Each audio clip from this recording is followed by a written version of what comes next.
Hey guys, tonight we drift into a tale so warm it might just toast your toes through your blanket.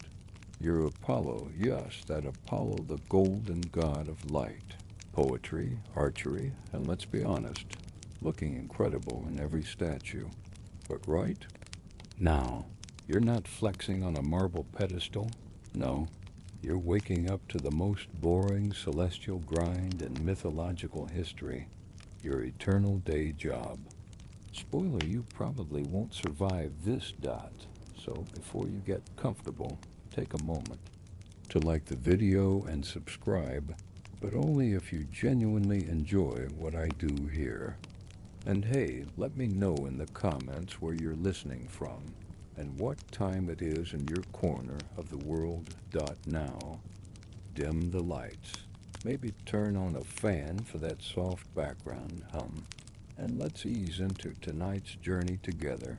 You trudge through the golden halls of Olympus, eyes half lidded, toga slightly wrinkled. Your head is still buzzing from last night's wine harp karaoke. Dionysus brought the goat cheese and emotional ballads again. And yet here you are, reporting. For duty. Zeus hands you the reins literally with all the enthusiasm of a guy handing off a baby that needs changing. Here, it's your turn again. You squint at the divine chariot waiting at the edge of the clouds. It's not even fully washed, still scorched from yesterday, wheels still hissing heat.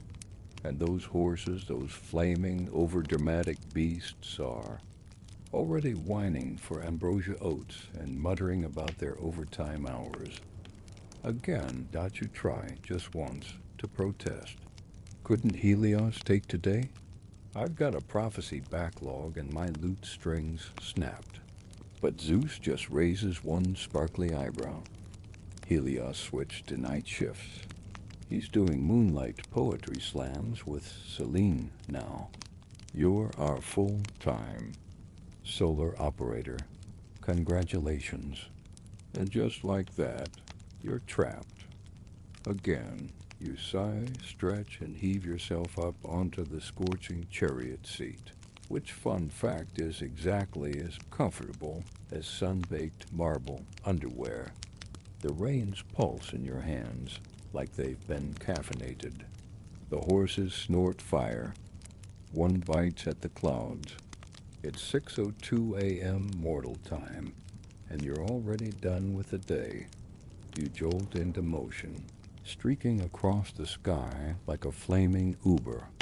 Driver with no tips and far too many screaming passengers down below.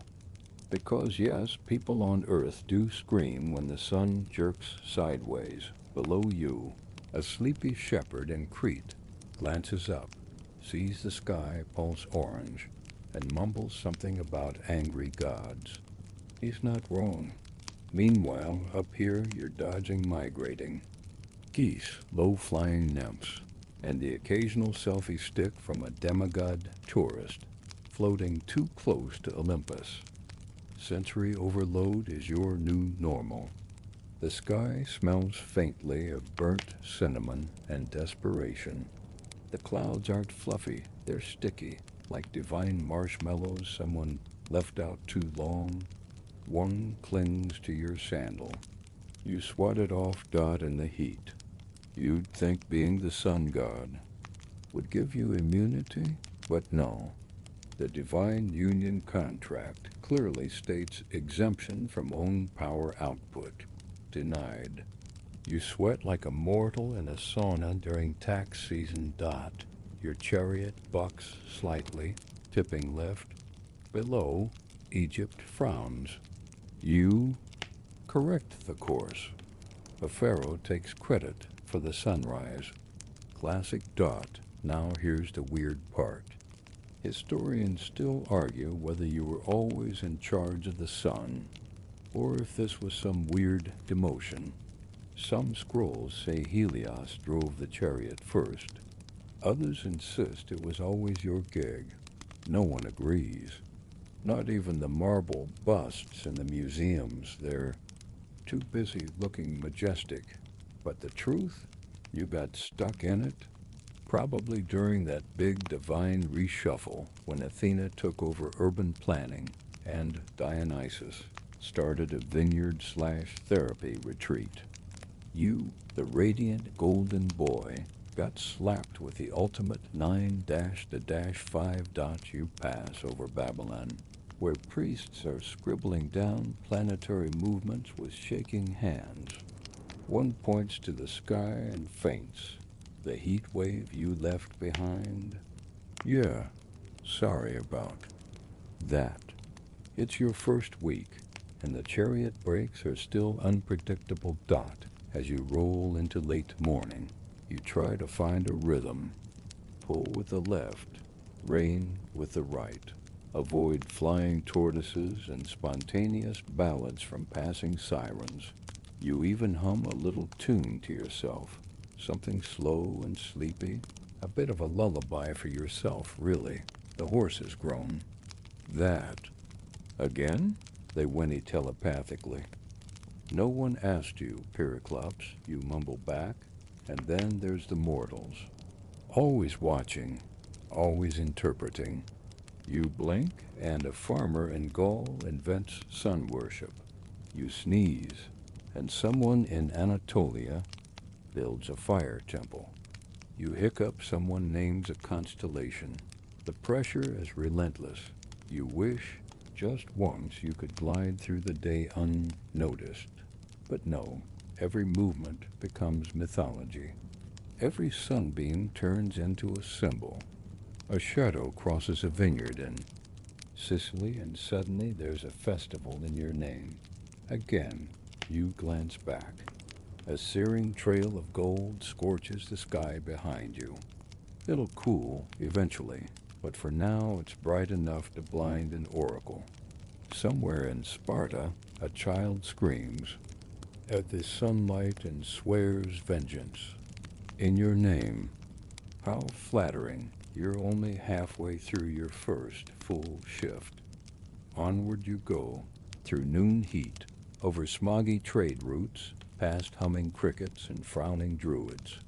You adjust your grip, ignore the back cramps, and mentally recite your resignation. Speech dash again.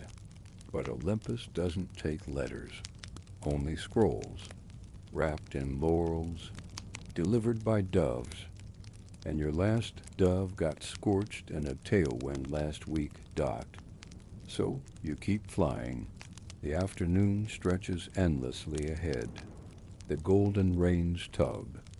Your eyes squint, and your will to glow flickers just slightly.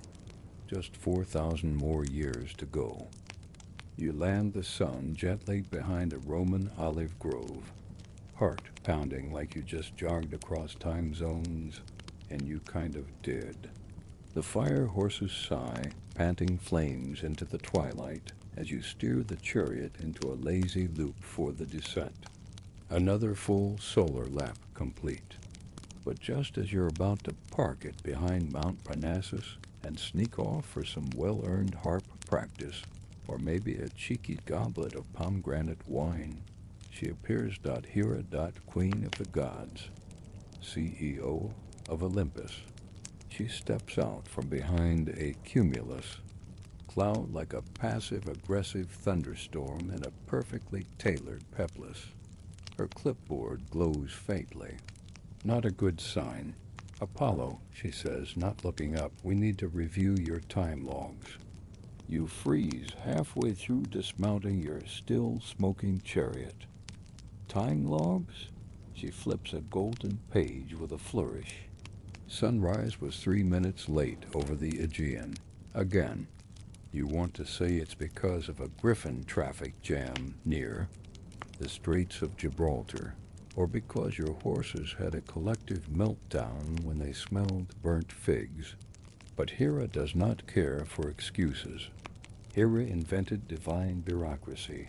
Also, she continues, you appear to have illuminated a sacred grove in Gaul that wasn't scheduled until next week. Druidic solstice rites are now 6 days ahead of season. The fates are mildly hysterical. You blink. That's barely my fault. She narrows her eyes. We don't do barely here. Then she hands you a scroll. The worst kind of divine employment contract. You know this because it hums when you touch it.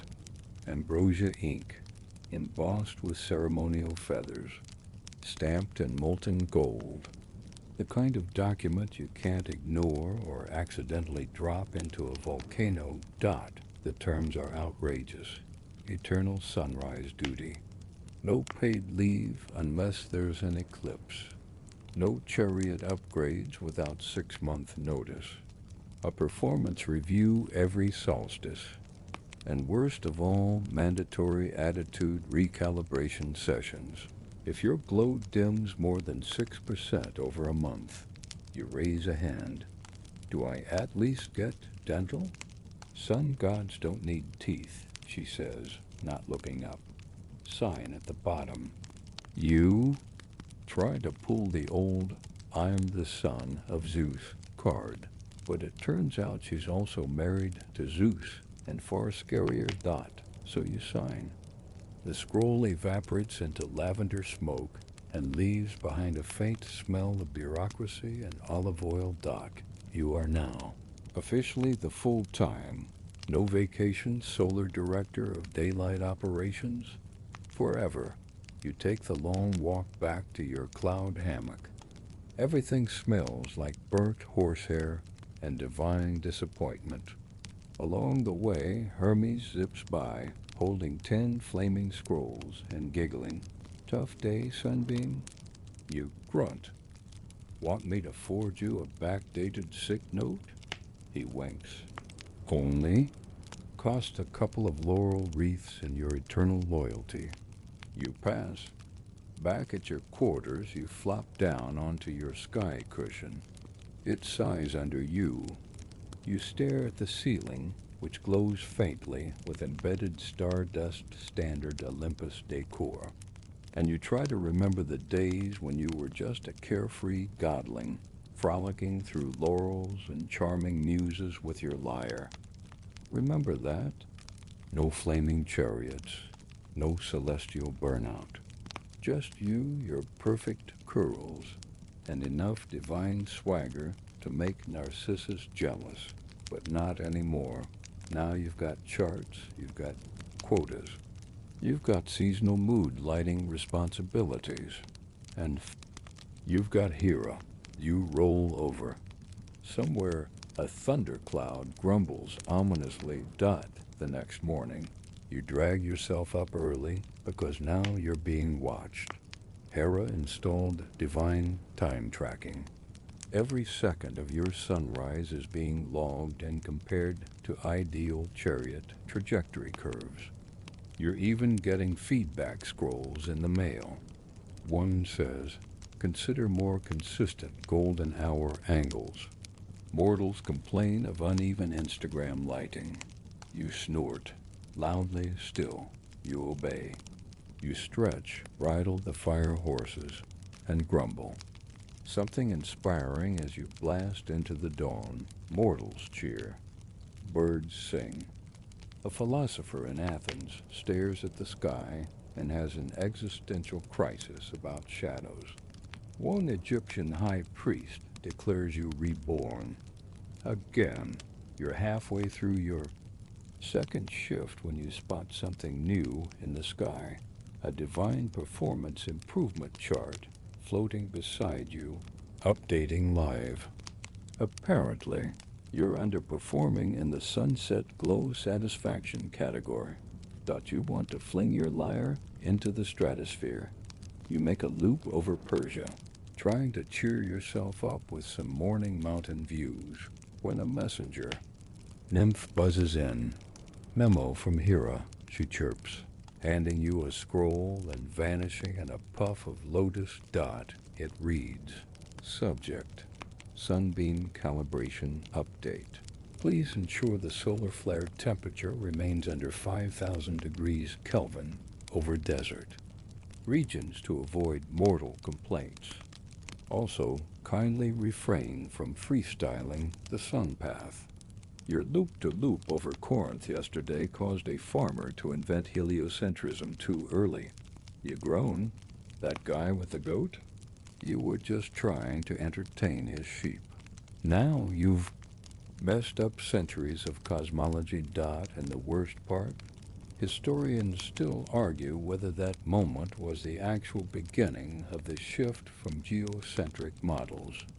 Some say yes, others point to Ptolemy, and one fringe group insists it was just a reflection off your chariot rims.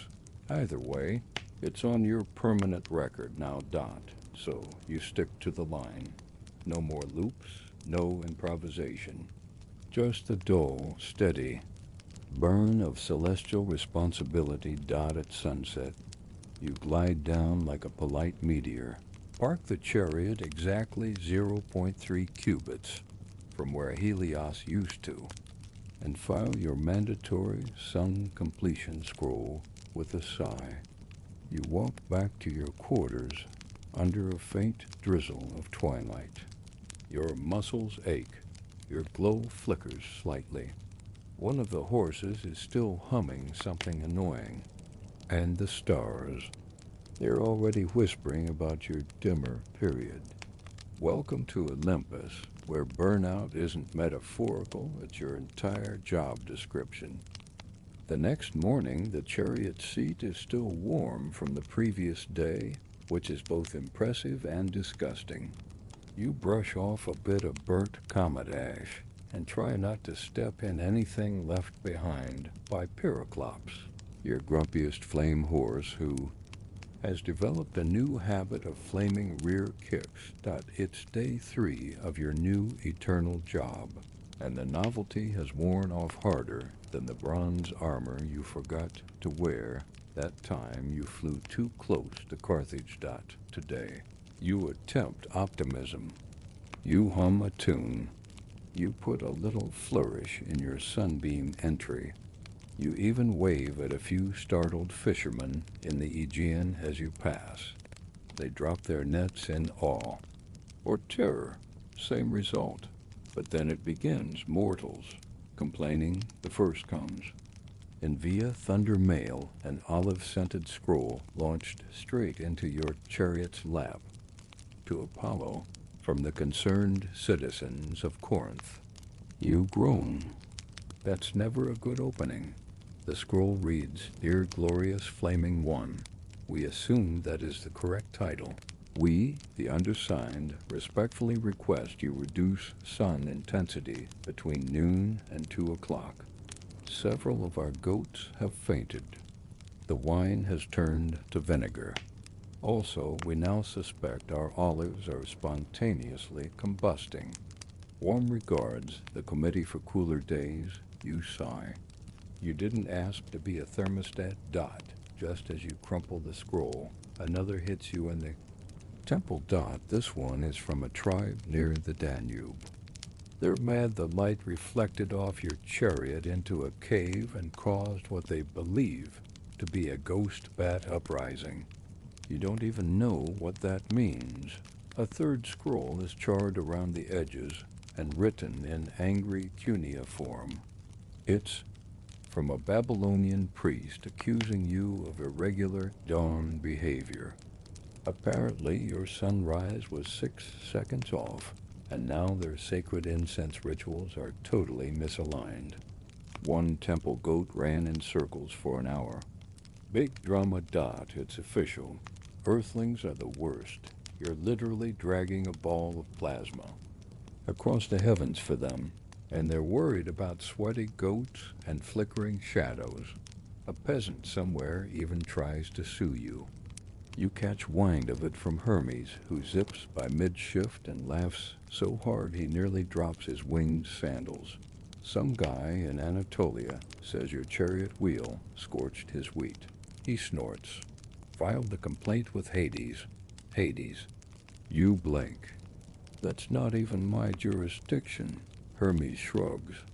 He says if you're going to burn things, you should at least pay for crop insurance. You clutch your temples. There is no divine insurance. There's just you, 4 cranky sun horses, and an ever-growing list of mortals who treat your celestial majesty like it's a delivery service. Meanwhile, mortals start inventing strange ways to protect themselves from you. Wide-brimmed hats, mud masks, umbrellas. One Egyptian priest invents a bizarre recipe involving crocodile dung as sunblock. Yes, this actually happened. You hover briefly over the Nile to investigate, peeking down like a flaming lifeguard. The priests are smearing themselves in. Yes, that dot you turn away, vaguely horrified. I didn't ask for this. You whisper Dot. By now the horses are whining again. Pyroclops wants a break. Scorchman claims one of his hooves is cracked from flying over the Alps.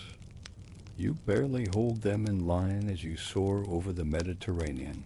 Even nature joins in the drama. A flock of birds flies directly into your path. You swerve.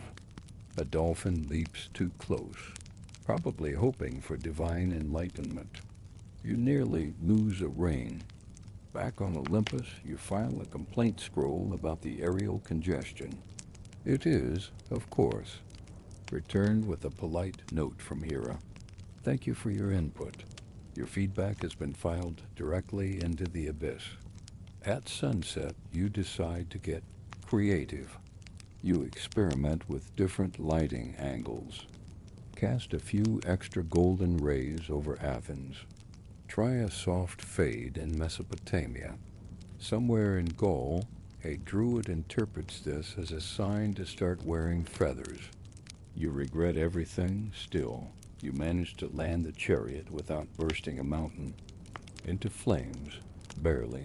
You're walking back to your cloud bunk, aching from head to heel, when Artemis intercepts you, your twin sister. Goddess of the moon, wild things, and somehow still off the schedule. She raises one brow. You look crispy. You grunt. Dot. She smirks. You always did love attention. You wave vaguely at the sky. They're blaming me for melting their cheese. Wheels.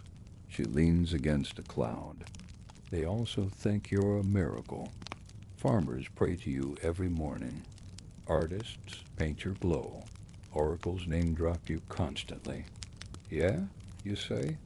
Tell that to the guy suing me for a sunburn. She shrugs. They're mortals. They're dramatic. But they still look up.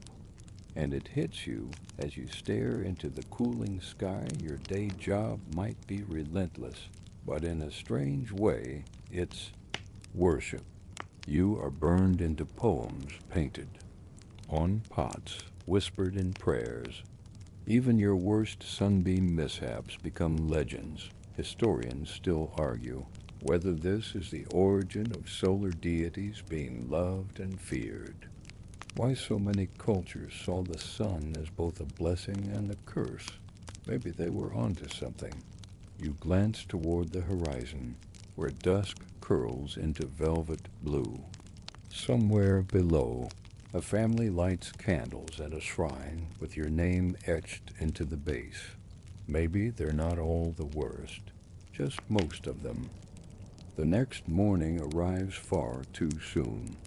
You roll out of your cloud bed, hair singed from yesterday's re-entry turbulence, and drag your shimmering self toward the stables. The sun horses are already grumbling. Heraclops is pacing. Blazefeather is chewing through a lightning bolt. Dot. You yawn. It echoes across 3 mountain ranges. You try to pretend you have the flu or divine laryngitis, or literally any excuse to skip work, but Hera installed a new accountability orb outside your quarters. It floats silently, blinking with judgment. There's no escape. Dot, so you hitch up the horses and prepare for another grueling flight. Except you overslept. Just a bit. You're only 20 minutes late, but in sun time that's a disaster. Down below, the mortal world is spiraling into chaos. Roosters are refusing to crow. Farmers are blinking in confusion. A high priest in Mycenae has declared the end of days and begun tossing figs into his sacred bonfire. You rub your eyes and mutter, "It's not even brunch." You kick the chariot into gear, but the horses are dragging their hooves, literally. One of them, Glowmane, insists he wasn't given the proper oats this morning.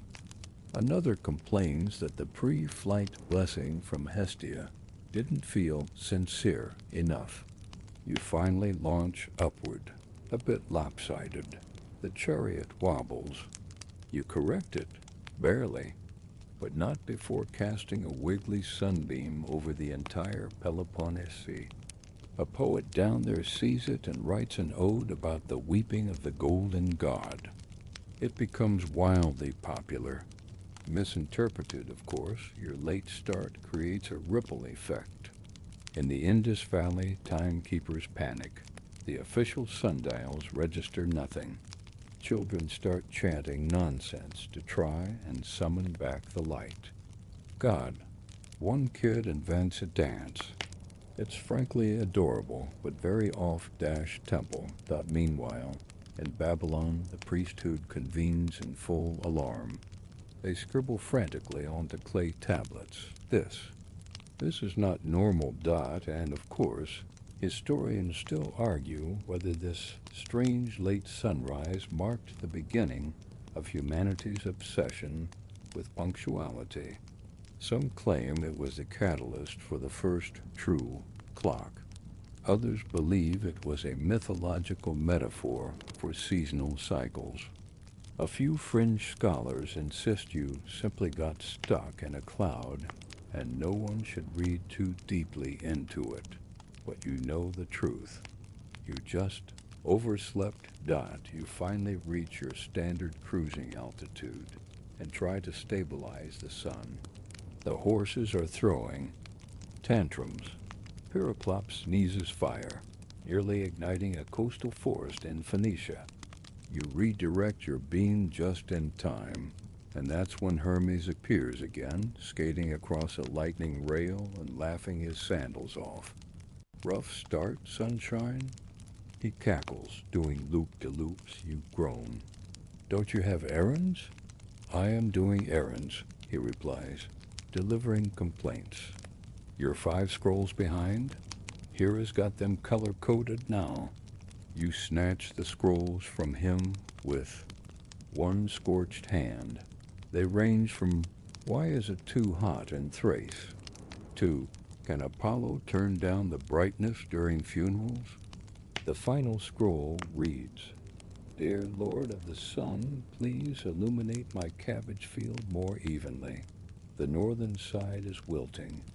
With deep reverence and some disappointment, Eusebius, farmer and amateur astronomer, you throw the scroll into the wind. It explodes into golden confetti. That part, at least, is fun. Still, the guilt creeps in. You didn't ask for this responsibility, but now any slip, even just a missed alarm, sets the mortal world spinning. Your chariot controls temperature, light, even moods. People wake with you, pray to you, curse you. You peek downward.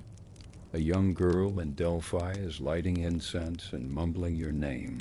She looks scared, waiting for a sign. Any sign. So you do something unapproved. You steer a gentle arc around the mountain, letting the light fall just so. The air glows honey gold. The shadow of the temple stretches across her village like a protective wing. The girl looks up, eyes wide, smiles. You smile back. Okay, maybe you're not completely awful at this. As the day progresses, you lean into your role a bit. You adjust your altitude, dim the light over a scorching desert, bounce some warmth into the Alps. You try a gentle sunset in Etruria with a little extra pink, just for flair.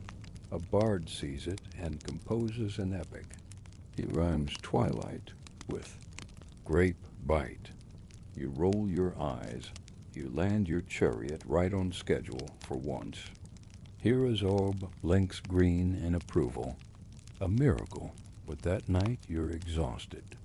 You sit on a balcony made of stardust, sipping lukewarm nectar from a chipped goblet, watching Artemis prep the moonrise. She floats by casually. Nice arc. Today, she says.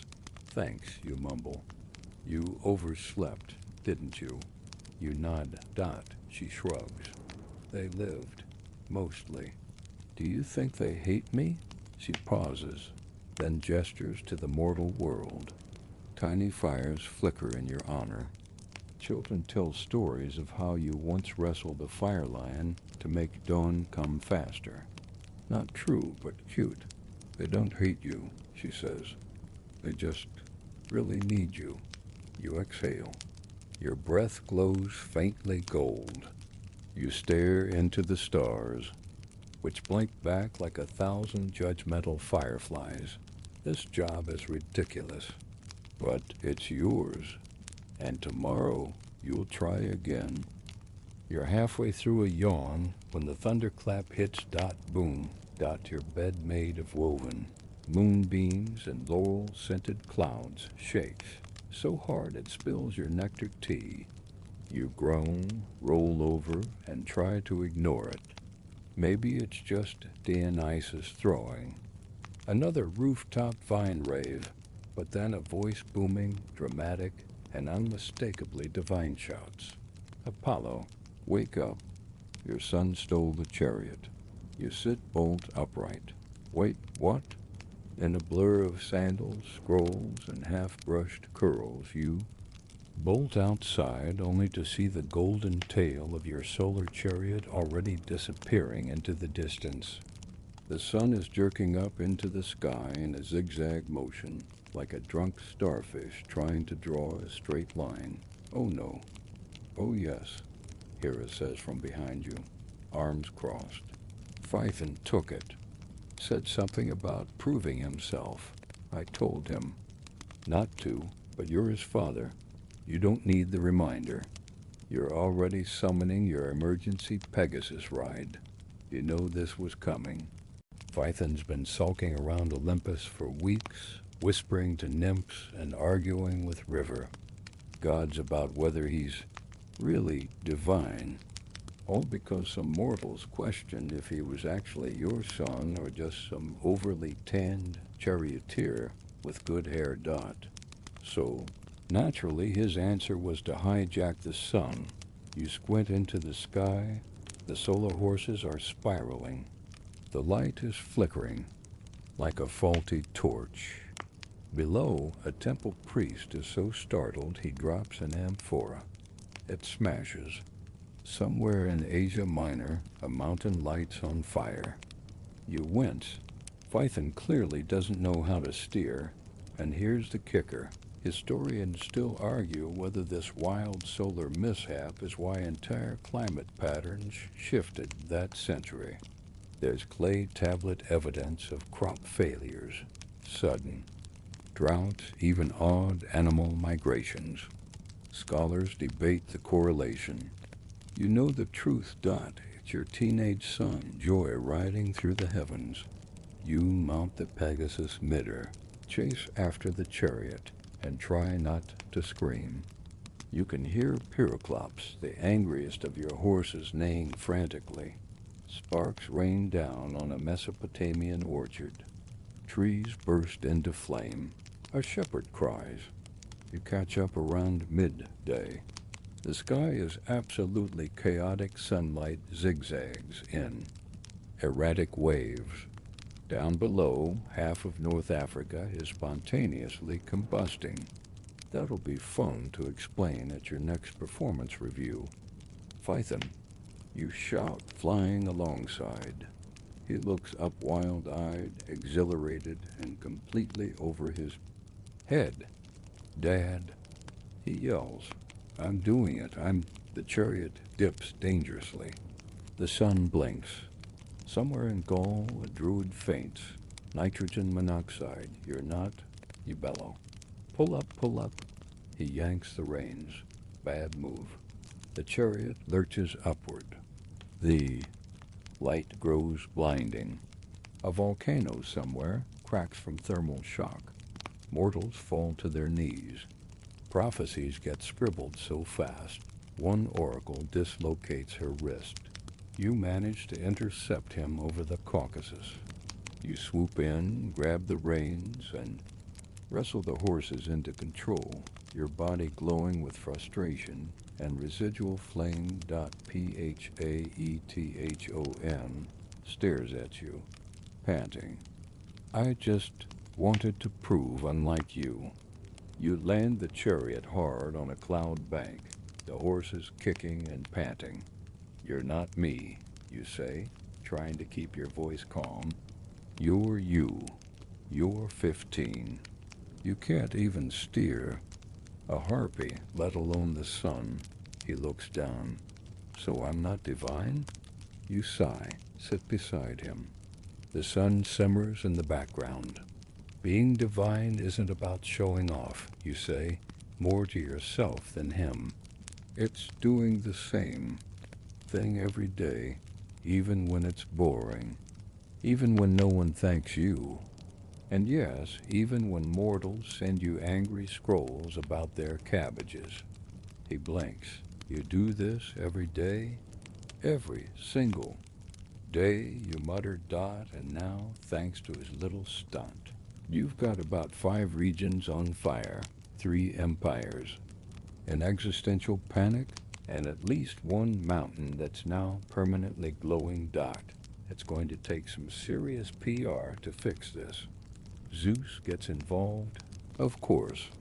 The moment you return to Olympus still covered in sun, soot, and guilt, he's waiting, toga pressed, lightning bolt in hand. I told you to keep an eye on that kid. Great parenting advice from someone who turned into a swan to avoid child. Support. You mutter. Zeus glares. You both silently agree not to talk about your parenting records for the next few centuries. Meanwhile, Hera drafts a new amendment to your contract. No mortal demigod hybrids may operate celestial equipment without divine licensure and a 3,000-hour internship. You want to argue, but it's hard to when you smell like scorched barley and your horses are still steaming. You check on the mortals later. In Egypt, they've declared the sun's erratic behavior a sign from Ra. In Scandinavia, a new myth circulates about a wild fire boy who wrestled the sky.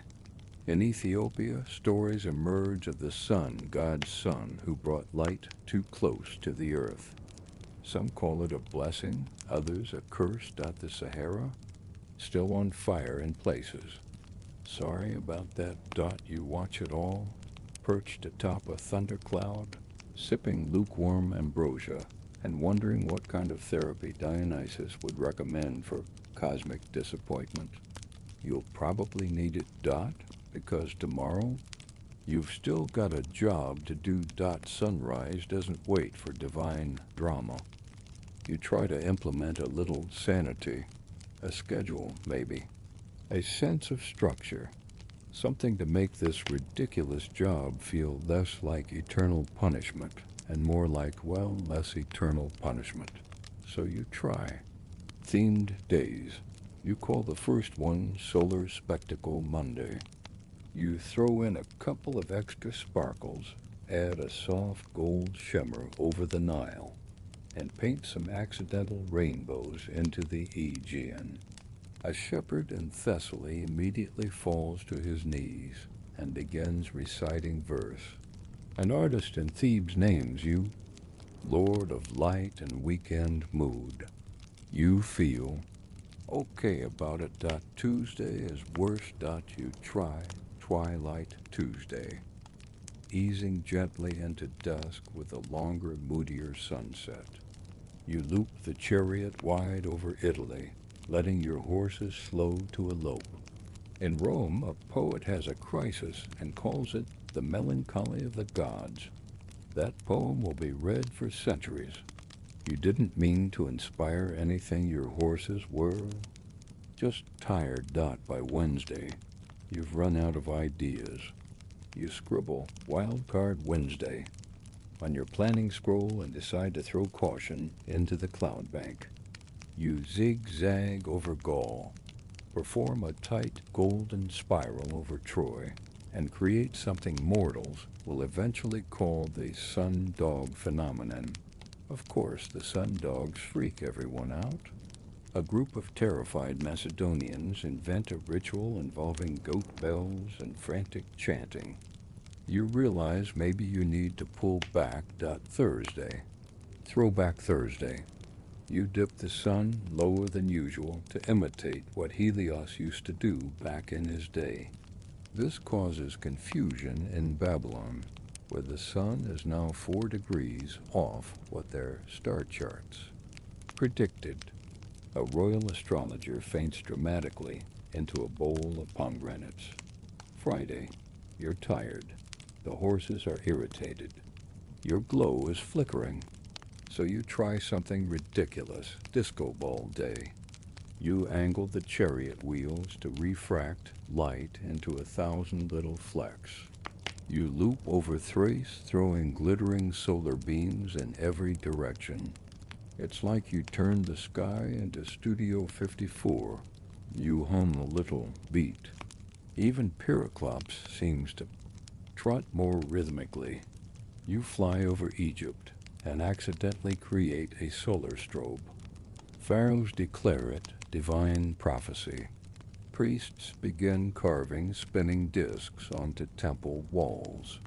A merchant in Thebes starts selling miniature mirrored shields to honor the dancing god.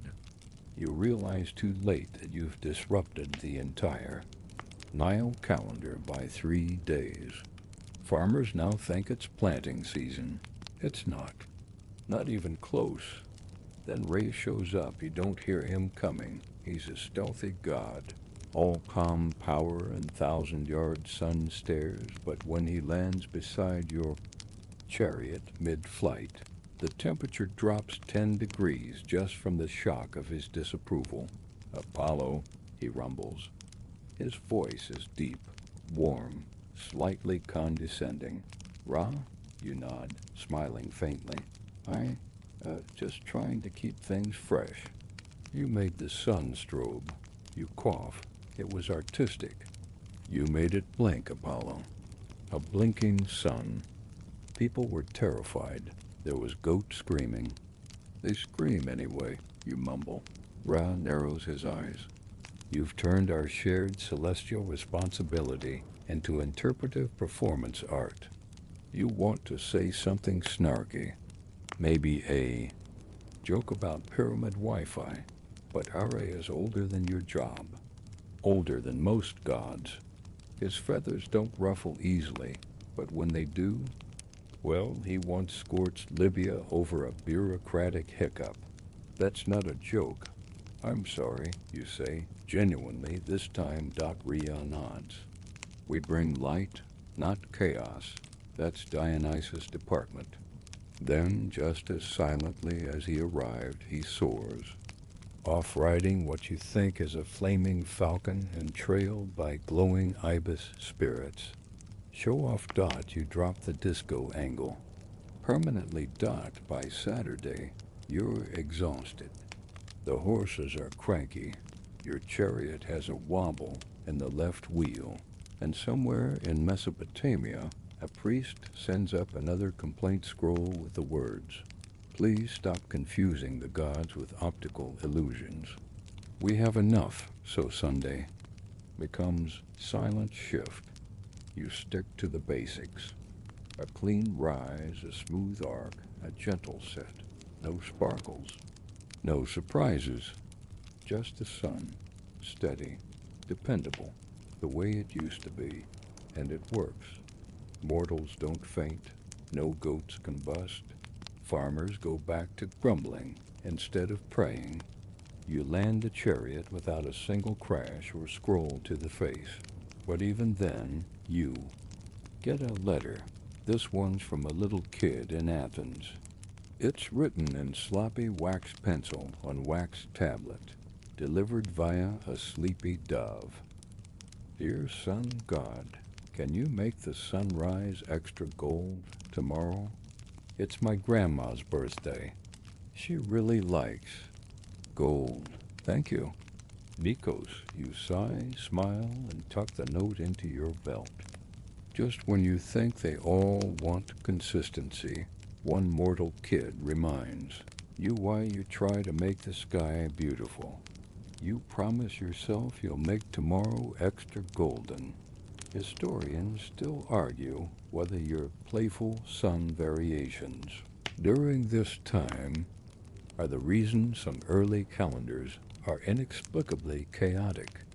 There are records of farmers planting in February, equinoxes that lasted 27 hours, and even one Roman emperor who claimed the sun looked like it had opinions.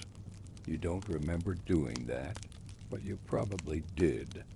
And while the theme day plan is officially scrapped on account of diplomatic complaints from 4 pantheons and one very irate moon goddess, you keep the memory.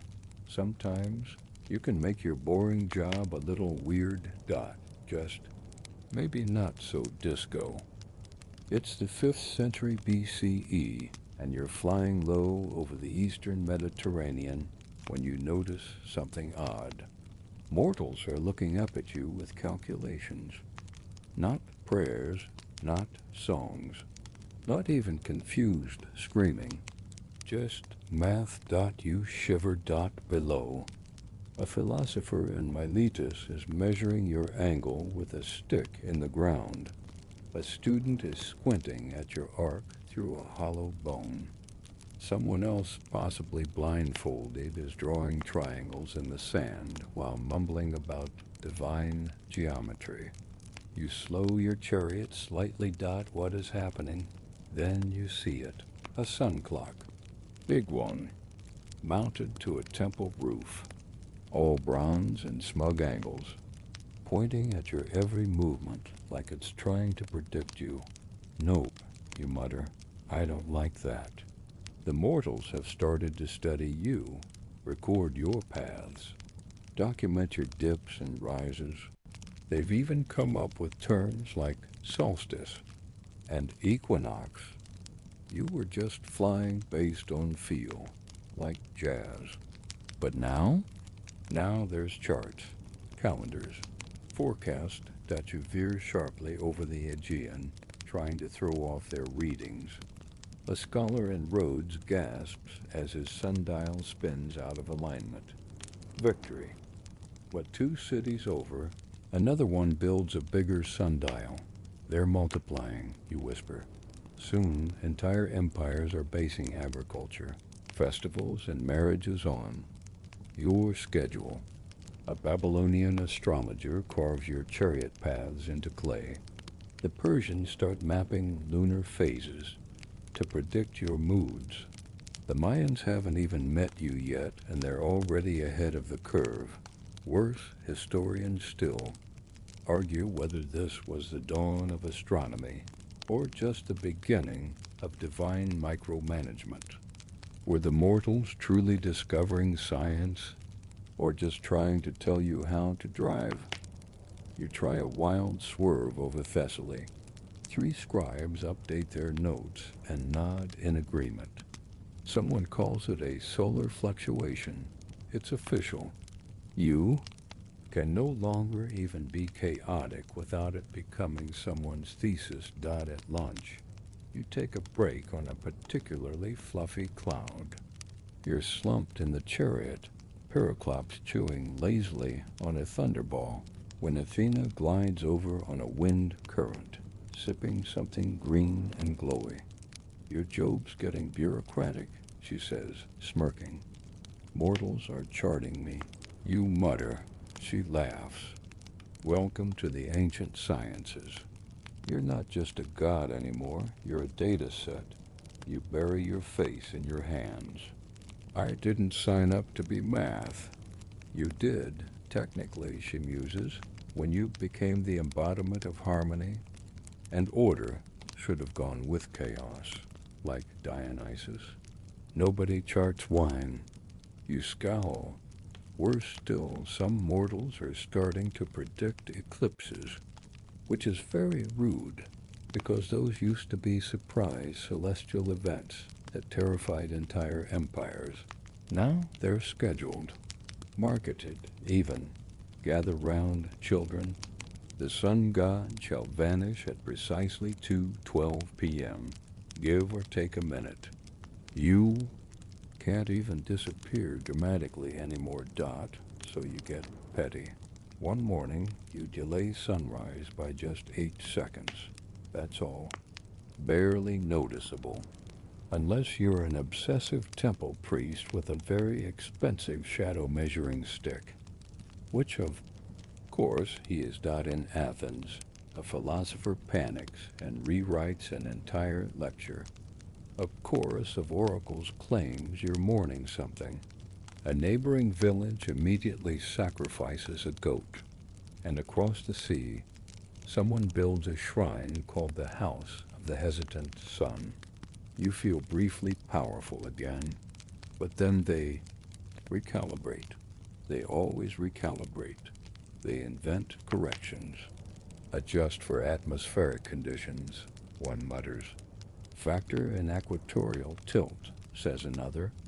A young Pythagorean creates something called a sun table. And honestly, it's creepy how accurate it is. They start predicting you better than you do, Dot. And that's when it hits you.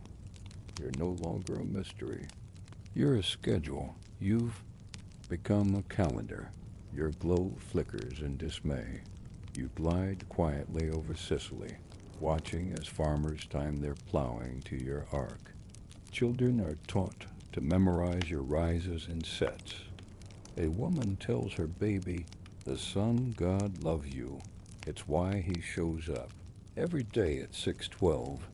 It's kind of sweet, Dot, and kind of horrifying. You land the chariot at dusk, not even bothering with a flare. What's the point? They'll just write it down, analyze it, and move on. Back at Olympus, Dionysus offers you a drink. I hear you're being tracked now. He slurs, handing you something suspiciously pink. You grunt. They made a wheel. Ah, yes, he nods, sipping. The wheel of the year. Great for festivals, terrible for spontaneity. You lean on a star pillar. They named the equinox after me. That's nice. No, it's predictable. You sit in silence? The stars blink above you like smug little pinholes of destiny. Do you think they'll ever stop? You ask. Dionysus chuckles. Nope. They'll study you until they convince themselves they understand you. Then they'll name a Monday after you and forget you were ever interesting. Wait, they're going to name days? Oh, buddy, he says, you have no idea. The next sunrise, you try to take it easy. Just a gentle golden curve, a soft breeze in your wake, and a full blanket of cloud under your wheels to muffle your burnout, Dot.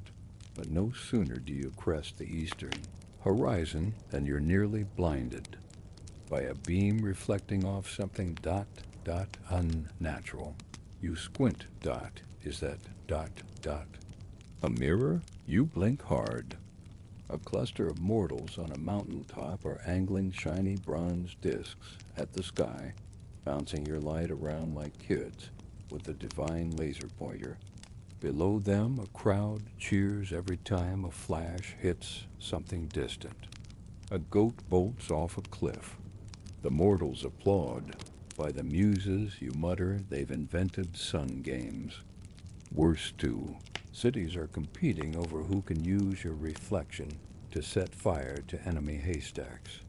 You loop downward to investigate and catch part of the ritual.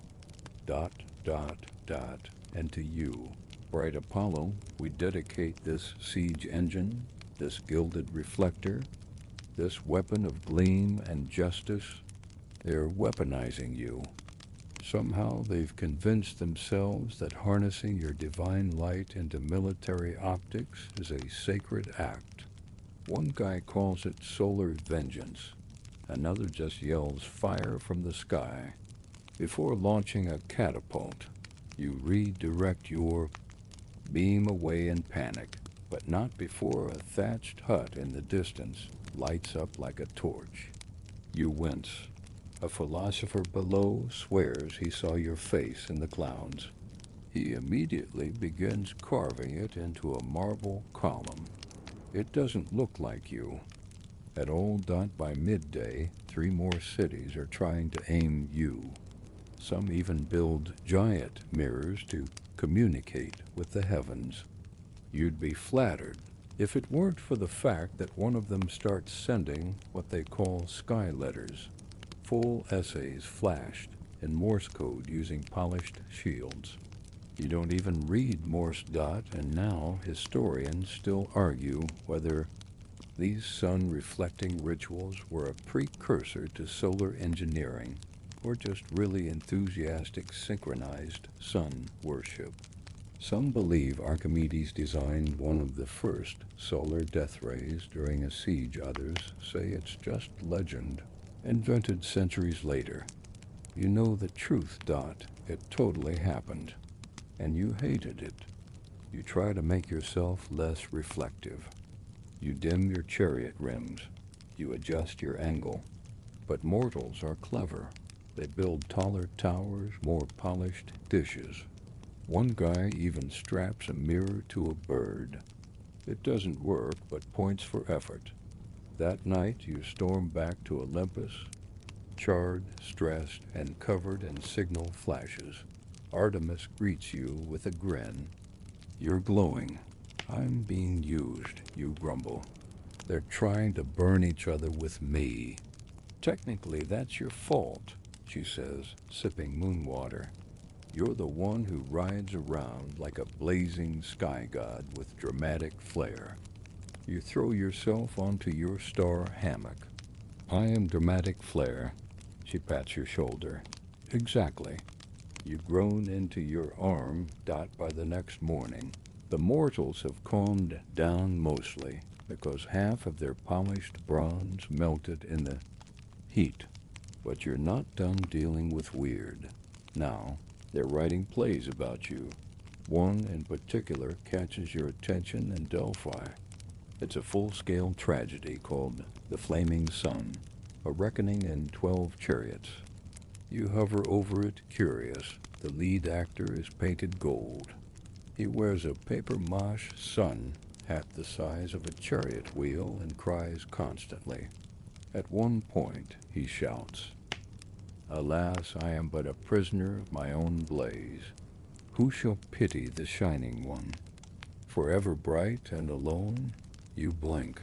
Wait, are they making fun of me?" You're not sure whether to be insulted or flattered.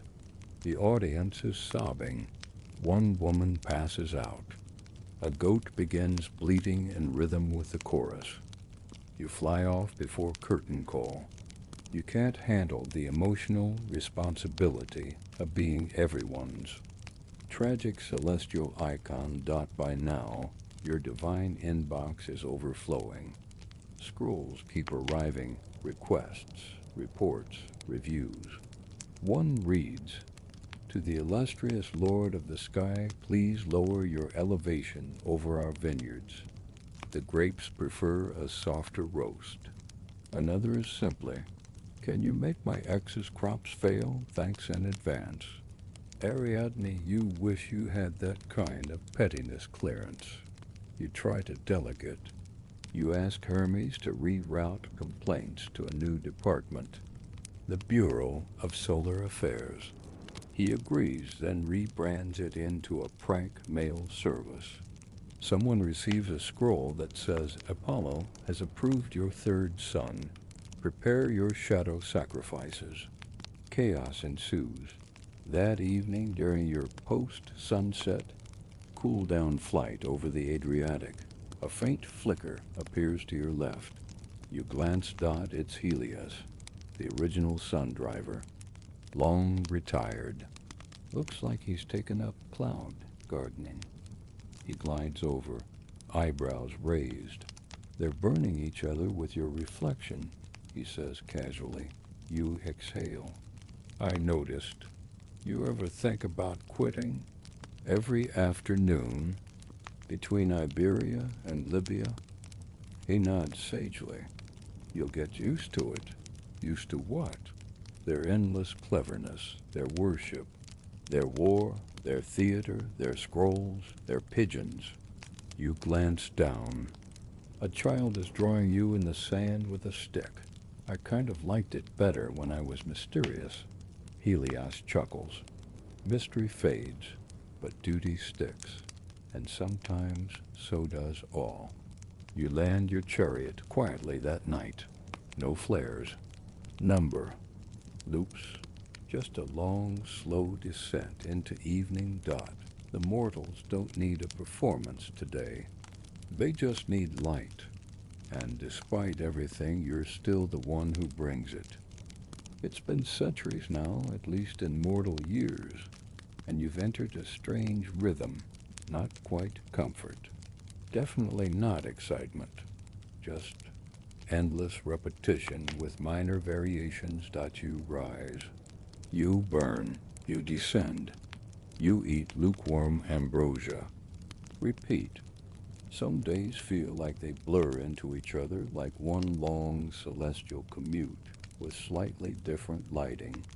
You've learned to count time not by decades, but by how many empires rise and fall between your chariot shifts. This morning, your horses seem unusually cooperative. Pyroclops hasn't kicked anything, and Glowmane even let you braid his tail. With sunfire ribbons, you squint suspiciously at the sky. It's too quiet. That never bodes well. And right on cue, the first scroll of the day arrives. It's marked urgent, written in what appears to be papyrus dipped in blood orange dye, and smells faintly of sandalwood and goat. You unroll it. To his radiant eternity, we regret to inform you that the Oracle of Delphi has, how shall we put this, malfunctioned. She keeps chanting your name and then laughing hysterically. Please advise. Yours with cautious panic, the temple staff, you. Sigh, bank left, and veer toward Mount Parnassus. You haven't been to Delphi in a while.